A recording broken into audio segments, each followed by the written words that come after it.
জন্মের সময়কে আরবিতে মিলাদ বা মাউলিদ বলা হয়। সেই সূত্রে ঈদে মিলাদুন নবীর অর্থ দাঁড়ায় নবীর জন্ম মুহূর্ত বা জন্মের সময়। ঈদে মিলাদুন নবীর অর্থ হচ্ছে নবীর জন্মের সময় বা জন্মের মুহূর্ত।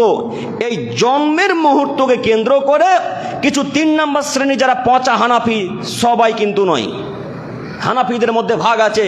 কিছু কিছু হানাফি এত উন্নত মানের হানাফি, তারা শিরকের মুখে লাথি মেরে দেয়, বেদাতের মুখে যা ডাইরেক্ট লাথি মারে, তারা বেদাত পালন করে না। যারা 3 নম্বর শ্রেণীর পচা হানাফি, এই ঈদে মিলাদুন নবীর দিনকে কেন্দ্র করে ওয়াজ নসিহতের ব্যবস্থা করে। তাই দেখতে পাবেন সাইদাপুরে সেদিন জালসা হয়, জঙ্গিপুরে দেখতে পাবেন গাড়িঘাটে জালসা হয়, আর সাহেব বাজার দেখতে পাবেন সেদিন জালসা হয়, ইত্যাদি ইত্যাদি সেদিন জালসা হয়, ওয়াজ নসিহতের ব্যবস্থা হয়। সেই দিন জালসা করার পরে সকলে মিলে একত্রিত হয়ে খাবার আয়োজন করে। কেউ বিরিয়ানি দেয়, কেউ জিলাপি দেয়, কেউ খিচুড়ি দেয়। আপনারা যারা গেছেন কোনোদিন বুঝতে পারবেন এই খাদ্যগুলো তারা দেয়। এই জায়গায় তা বড় আসি। শুধু তাই নয়, ওয়াজ নসিহত 12টা 1টার দিকে যখন শেষ হয়ে যায়, সবাই মিলে একত্রিত হয়ে দাঁড়িয়ে গিয়ে হঠাৎ মঞ্চে দাঁড়িয়ে গিয়ে বলা শুরু করে, ইয়া নবী সালাম আলাইকা। মিলছে কথা? আমার কথা মিলছে ভাই? সবাই মিলে মঞ্চে দাঁড়িয়ে বলতে শুরু করে, ইয়া নবী সালাম আলাইকা। এইখানে আসার পূর্বে তাদের গ্রন্থ থেকে আমি একটা প্রমাণ পেশ করি, নইলে বেদাতীরা বুঝবে না যে আমাদের গ্রন্থতে আসলে বক্তব্য আছে কিনা। আপনারা সকলে একটু মনোযোগ দিয়ে শ্রবণ করবেন। আমাদের ভারতবর্ষে, বাংলাদেশে, পাকিস্তানে, চীনে, মালয়েশিয়াতে বিখ্যাত বিখ্যাত যে জায়গাগুলোতে বেদাত হয়, তার এই কয়েকটি দেশে সবচাইতে বেশি ঈদে মিলাদুন নবী পালন করা হয়। তার একটি হচ্ছে ইরান, তার আর একটি হচ্ছে ভারত, তার আর একটি হচ্ছে বাংলাদেশ, আর একটা হচ্ছে পাকিস্তান। বেশি বেশি এগুলোতে ঈদে মিলাদুন নবী পালন করা হয় এবং বেদাতের দিক দিয়ে এরা সবচাইতে এগিয়ে। তো এই দেশগুলোতে 2টি কিয়াম হয়। এক, দাঁড়িয়ে কিয়াম করে। 2, আর একটা দল বসে কিয়াম করে। আসলে কিন্তু কিয়ামের অর্থ হচ্ছে দাঁড়ানো।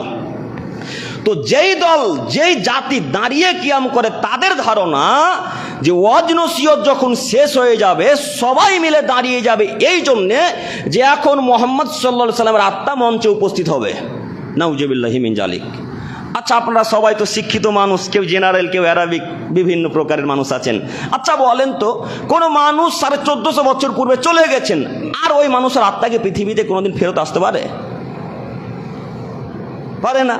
তো তাহলে এই বেদাতীদের আকীদা কিভাবে ঠিক হলো যে রাসূলের আত্মাকে সম্মান জানানোর জন্য সবাই মিলে মঞ্চে দাঁড়িয়ে গিয়ে বলা শুরু করলো, ইয়া নবী সালাম আলাইকা, ইয়া রাসূল সালাম আলাইকা, ইয়া হাবিব সালাম আলাইকা।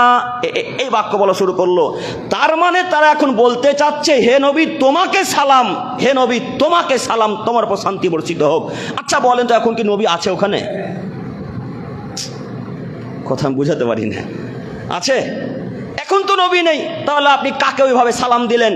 তাদেরই গ্রন্থ তুহফাতুল কুজাত, বড় গ্রন্থ হানাফি ভাইদের, তারই বাপ দাদুরা লিখে গেছে।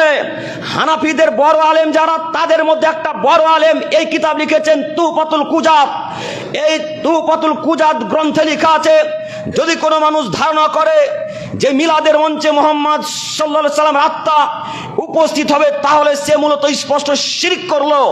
তাদেরই গ্রন্থ ফতোয়ায়ে বাজ্জাজিয়া, এই বেদাতি ভাইদের দৃষ্টি আকর্ষণ করে বলতে চাচ্ছি, হানাফিদের দৃষ্টি আকর্ষণ করে বলতে চাচ্ছি, আপনি আপনার বাপদাদুর কিতাব পড়েন, আপনার বাপদাদুর বই গ্রন্থ লিখা পড়েন। আপনার বাপদাদুর আজ থেকে বহু বছর পূর্বে বই লিখে গেছে ফতোয়ায়ে বাজ্জাজিয়া। এই ফতোয়ায়ে বাজ্জাজিয়াতে লেখা আছে, যদি কোনো মানুষ ধারণা করে যে কোনো মানুষ মরে যাওয়ার পর তার আত্মা আবার পৃথিবীতে ফিরে আসবে বা ফেরত আসবে, তাহলে তারা মূলত কুফরি করলো। তাদের এই কিতাব আমরা যদি এখন আহলে হাদিসদের গ্রন্থ থেকে প্রমাণ দিতাম, আমরা যদি কোনো সালাফি আকীদার গ্রন্থ থেকে প্রমাণ দিতাম, তাহলে এই কিছু 3 নম্বর শ্রেণীর পচা বেদাতি হানাফির বাচ্চারা আমাদেরকে প্রকাশ্যে গালি দিত, হ্যাঁ তারা ইহুদিদের দালাল, তারা খ্রিস্টানদের দালাল, তারা বৌদ্ধদের দালাল, এভাবে তারা আমাদের গালি দেওয়া শুরু করতো। জি, এভাবে গালি দেওয়া শুরু করতো। তা আমি তো হানাফিদের কিতাব ছাড়া অন্য কিতাব ছাড়া প্রমাণ দিলাম না, আমি তো হানাফিদের কিতাব থেকে প্রমাণ দিচ্ছি। সারা পৃথিবীর আলেম ওলামা ইকরামগণকে বলে যাচ্ছে, হানাফিদের মধ্যে থেকে আপনি ফতোয়া বাজ্জাজিয়া খুলেন, আপনি তুহফাতুল কুজাত খুলেন, সেই জায়গাতে লেখা আছে যদি কোনো মানুষ ধারণা করে যে মুহাম্মদ সাল্লাল্লাহু আলাইহি ওয়াসাল্লামের আত্মা মঞ্চে বা কোনো জায়গাতে উপস্থিত হবে, তাহলে তারা মূলত শিরক করলো। এবার আপনি বলেন, তাদের কিতাবে যদি লেখা থাকে যে রাসূলের আত্মা ফিরে আসতে পারে না, তাহলে তাদের আকীদা, তাদের ধর্ম কিভাবে ঠিক হতে পারে? তাদের আমল কিভাবে ঠিক হতে পারে? অসম্ভব, কখনো নয়। শুধু তাই নয়, বর্তমান তিরমিজির একটা সহিহ হাদিস আপনাকে পেশ করে দেখাই। মুহাম্মদ সাল্লাল্লাহু আলাইহি সাল্লাম এইভাবে চলে আসছেন। এ ভাই রে, মুখ নিচের দিকে রাখবেন, একটু আমার দিকে দেখেন, চোখ বন্ধ রাখিয়েন না। জুমার দিন শুধু একদিন সালাত আদায় করতে এসেছেন, জুমার এক ওয়াক্ত সালাত আদায় করতে এসে ঘুমাতে হয় না, একটু লজ্জা থাকা উচিত, একটু হায়া করেন, একটু বোধগম্য রাখেন। এক ওয়াক্তের সালাত আদায় করতে এসেছে, আসরে তো আর আসবেন না, কেন ঘুমাচ্ছেন আপনি? লজ্জা লাগে না একটু আপনার? এক খেলা আমার দিকে চেয়ে থাকেন, আপনাকে আমি দেখাচ্ছি হাদিস। মুহাম্মদ সাল্লাল্লাহু আলাইহি সাল্লাম এইভাবে চলে আসছেন, তো সাহাবা একরামগণ সকলে মিলে একত্রিত হয়ে বসে আছেন।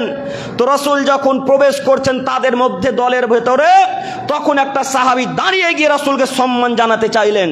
সঙ্গে সঙ্গে দাঁড়িয়ে গিয়ে আল্লাহ নবীকে বলেন, আল্লাহ নবী আপনাকে স্বাগতম, আপনাকে সম্মান জানাচ্ছি।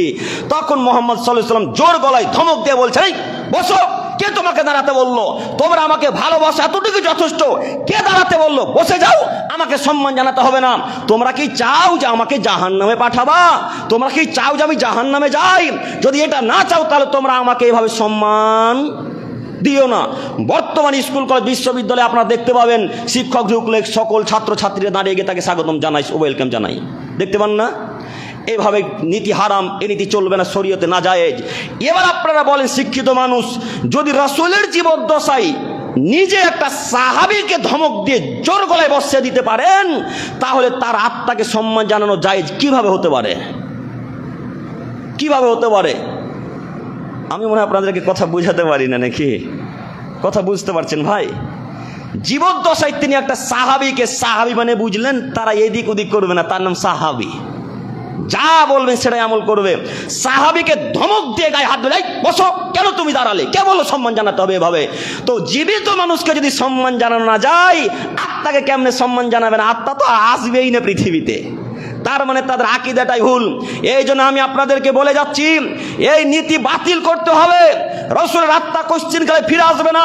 শুধু রাসূলের আত্মা কেন, পৃথিবীতে যখন কোনো মানুষ এহকাল ছেড়ে পরকালে পাড়ি দেয়, কোনো মানুষের আত্মা কোশ্চিনকালে পৃথিবীতে ফিরে আসা সম্ভব নয়। আজকে থেকে মাথাতে থাকবেন ইনশাল্লাহ। তাহলে আজকে থেকে দাঁড়িয়ে কিয়াম হোক আর বসে কিয়াম হোক, কিয়ামের মুখে লাথি মেরে দিয়ে আজকে তওবা করে রাসূলের আল্লাহর পথে ফিরে আসবো ইনশাল্লাহ। হবে না ইনশাল্লাহ? ইনশাল্লাহ বলেন ইনশাল্লাহ। নীতি পরিবর্তন করতে হবে। আপনি আহলে হাদিস মানুষ, আপনি